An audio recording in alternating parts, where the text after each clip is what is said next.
Hi, greetings, it's me, Dr. Paul Gerhardt, and this video is going to be about something that we talk about all the time, but maybe we don't think about the theory behind it, and how to even be more effective at it. What I'm talking about is teamwork. And so, in this video on teamwork, we're going to discuss how teams can contribute to the organization's overall effectiveness. We're going to talk about the new team environment and that of a traditional work group. We're going to summarize how groups become teams. We're going to talk about why groups sometimes fail. We're going to describe how to build an effective team. We're going to talk about relationships between managers and employees and some specific ways to manage conflict successfully. So let's get right into this video. So, the building blocks for every organization is about teams, and we use the term organizational structure. The goal, of course, is to increase productivity, improve quality, and reduce costs. And we also recognize that, let's face it, teams enhance speed and give us more creativity and innovation. So, effective team members must give one another feedback, identify opportunities for growth and development, and do a process of training, coaching, and mentoring in order for us to each become the best that we can be. And so those are some of the benefits of being a team member and why it's so important that you have effective teams in every organization.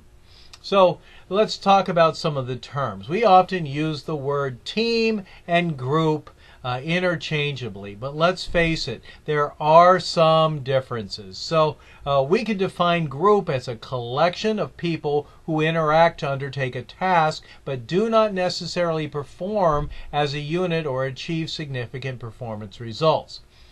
A team, on the other hand, is a small number of people with complementary skills who are committed to a common purpose, a set of performance goals, and an approach which will hold themselves mutually accountable. And so this mutually accountable thing with high standards and complementary skills truly is important, and because it is a focus on performance in achieving organizational goals. So you can compare a traditional and a new team work environment. And so here's what takes place. Let's say you take planning. With planning, managers do the planning in a traditional work environment. With the new team work environment, managers and team members work together to plan. Job definition. This is a narrow set of tasks and duties according to the traditional work environment.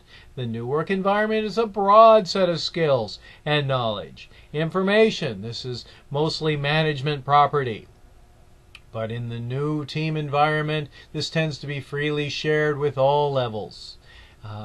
Risk-taking is discouraged and often punished in the traditional work environment, but the new teamwork environment, they take measured risks and they encourage risk, and then they support people in taking risk.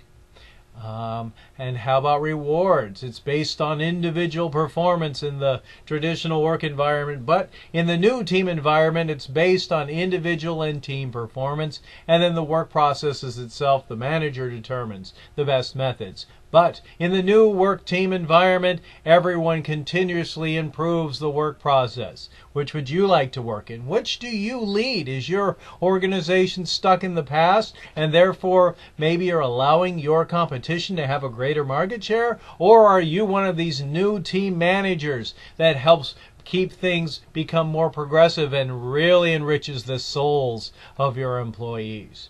So organizations have different types of teams.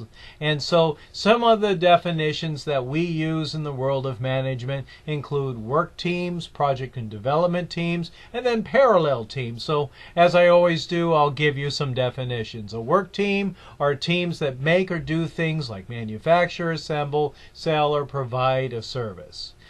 Project and development teams are teams that work on long-term projects but disband once the work is completed. And then parallel teams are teams that operate separately from the regular work structure and exist temporarily. So with management teams, these are teams that coordinate and give direction to the subunits under the jurisdiction and integrate among subunits. Transnational teams are work groups composed of multinational members whose activities span multiple countries. And then virtual teams, these are teams that are physically dispersed and communicate electronically more than face-to-face. So self-managed teams empower employees. There are traditional work groups that have no managerial responsibilities, and there's something called quality cycles, and these are voluntary groups of people drawn from various production teams who make suggestions about quality.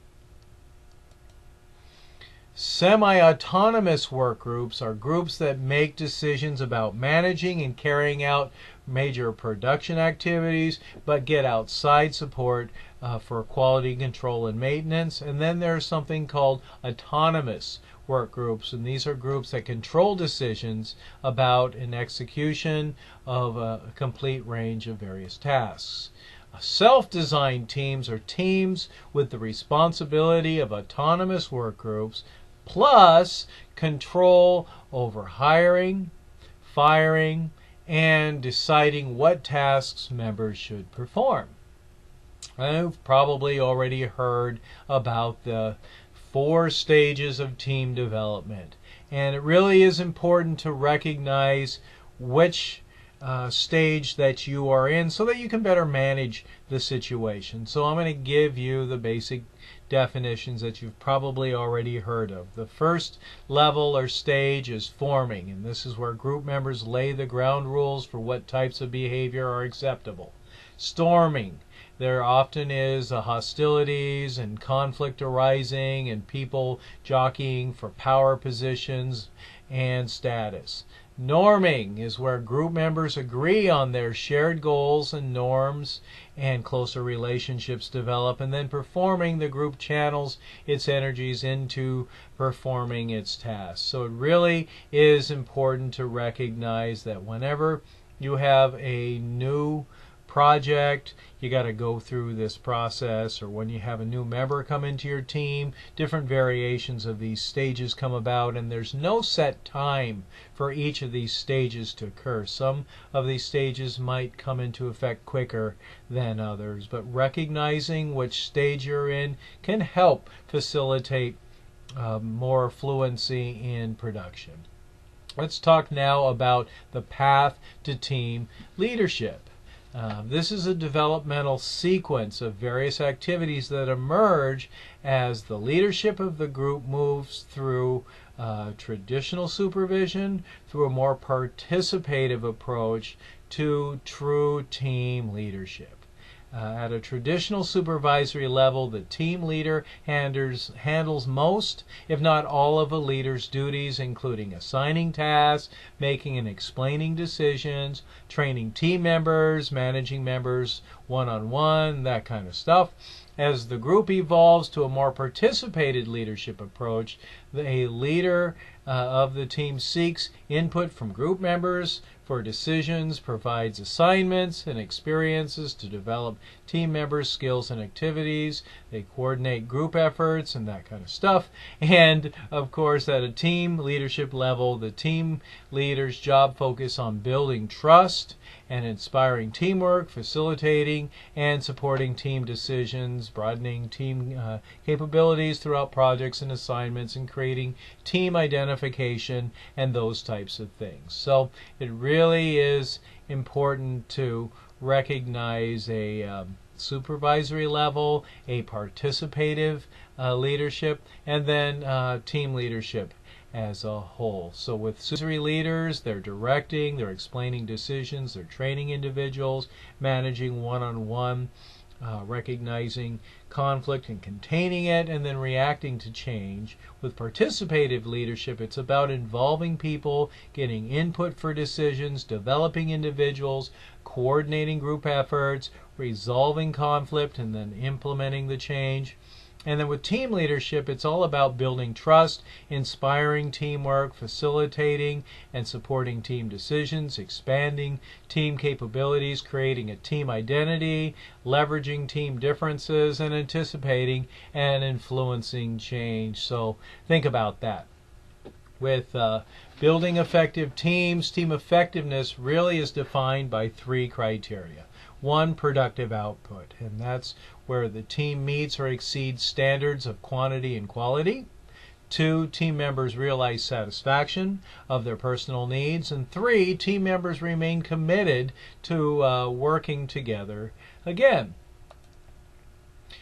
we also need to consider that things aren't always going to go as expected. There's a thing called social loafing, which we have to consider. This is people who are working less hard and being less productive when they're in a group. And then we have to be aware of social facilitation effect, and this is working harder when in a group than when working alone. So we really must consider that group members really must know each other.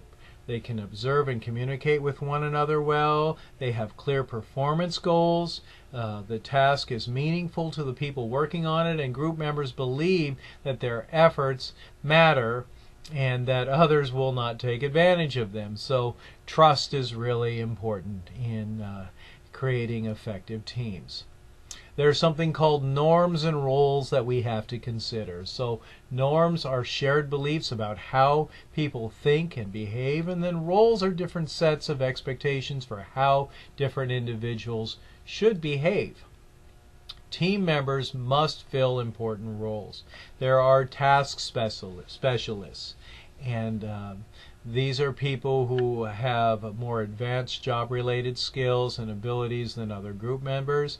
And then team maintenance skills. These are individuals who develop and maintain team harmony. So as a leader, it really is important to recognize who you have on your team and who you need on your team, as a matter of fact. So superior team leaders truly excel at these behaviors. They can relate to other people. They can scout, that's seeking information from managers, peers, and specialists, and investigating problems systematically. They're good at persuading. This is about influencing team members as well as obtaining external support for teams. And then empowering, which is about delegating authority, being flexible regarding team decisions, and coaching. Here are some ways that managers can build cohesive teams with high performance norms. 1, recruit members with similar attitudes, values, and backgrounds. 2, maintain high entrance and socialization standards. 3, keep the team as small as possible. 4, help the team succeed and publicize its successes. 5, be a participative leader. 6, challenge things from the outside. And then 7, tie rewards to team performance. Alright, so now let's talk about cohesiveness, performance norms, and group performance. We have to consider high cohesiveness and low performance. This is high goal attainment and the lowest task performance of from a management's perspective. High cohesiveness and high performance, these are high attainment and task performance. Low cohesiveness and low performance norms, this is poor goal attainment and poor task performance. And of course, low cohesiveness and high performance is moderate goal attainment and task performance. So in every group you have to consider the dynamics of the team and really take a step back and take a look at true performance. There will always be a gatekeeper, or usually a gatekeeper I should say, in every team. And this is a member who keeps abreast of current developments and provides the team with relevant information. And so making sure that you have people who are out there that are constantly feeling out what's going on outside the team, within the organization and outside of the organization, and helps keep the team strong. Some team members should manage outwardly. So you can be informal, and this is a team strategy that entails making decisions with the team and then informing outsiders of its intention. There's something called parading, and that's a team strategy that entails simultaneously emphasizing internal team building and achieving external visibility. And then probing, and that's a team strategy that requires team members to interact frequently with outsiders, diagnose their needs, and experiment with solutions. Here, some relationships help coordinate others in the organization. You have to consider workflow relationships, and those emerge as materials are passed from one group to another. And service relationships exist when top management centralizes an activity to which a large number of other units can gain access. And then advisory relationships, and this was created when teams with problems call on centralized sources of expert knowledge. Audit relationships develop when people are not directly in the chain of command, evaluate the methods and performances of other teams. Stabilization relationships involve auditing before the fact, and then liaison relationships involve intermediaries between each of the teams. So again, we're talking about various team dynamics that you have to consider, and terms that are always that we need to be understanding how they work. And one of the things that naturally involves considering how teams work is conflict. So there really are 5 of team or management conflict concepts that we have to consider. So one is avoidance. And this is a reaction to conflict that involves ignoring the problem by doing nothing at all or de-emphasizing the disagreement. Accommodating, which is a style of dealing with conflict involving cooperation on behalf of the other party, but not being assertive about one's own interest. And then compromise, and this is a style of dealing with conflict that involves moderate attention to both parties' concerns, which I think is lose-lose, by the way. Competing is a style of dealing with conflict involving a strong focus on one's own goals and little or no concern for the other person's goal. And then collaboration, and that's a style dealing with conflict, emphasizing both cooperation and assertiveness to maximize both parties' satisfaction. When managing conflict, you really have to be very clear on individual and group goals and make sure that the priorities are very, very clear and specific. You probably should have a mediator, and very often that mediator is the manager. Or it would be even better if you had a third party who can intervene to help others manage the conflict, and it takes some specialized skill to do so. And whoever does it really could utilize this four-stage strategy to resolve disputes. And so any good manager should really learn each of these. And it starts with investigation. It's by interviewing people who are involved, gathering information while taking in as much of an understanding as possible to really truly understand perspectives of everybody involved, and trying to remain as neutral as possible. The discussion should stay issue-oriented and definitely not personal. Stage number 2 is deciding. It's about deciding how to resolve the dispute, and it's about really understanding what to do. It's not about placing blame on anybody prematurely, and it's about pointing out what other solutions are available. It's about taking action by explaining decisions. So taking actions is number 3, and really explaining the reasoning behind them and advising and training people who are involved so that future incidents won't occur. And then finally 4, it's about follow-up, making sure everyone understands the solution, documenting the conflict and the resolution, and monitoring the results by checking back with the disputants And so in this video, we talked about how teams can contribute to effectiveness. We talked about different types of teams, including work, project, parallel, management, transactional, virtual. We talked about group development, that's the forming, storming, norming, and performing. We talked about building effective teams, norms, roles, cohesiveness. We talked about managerial relationships, informing, parading, and probing. And finally, we talked about conflict management techniques, which include avoidance, accommodation, compromise, competing, and collaboration. I hope this video has been helpful to you. Thanks so much for your valuable time. I hope that you have a great day, because only you get to choose how you feel about it. I'm Dr. Paul Gerhardt.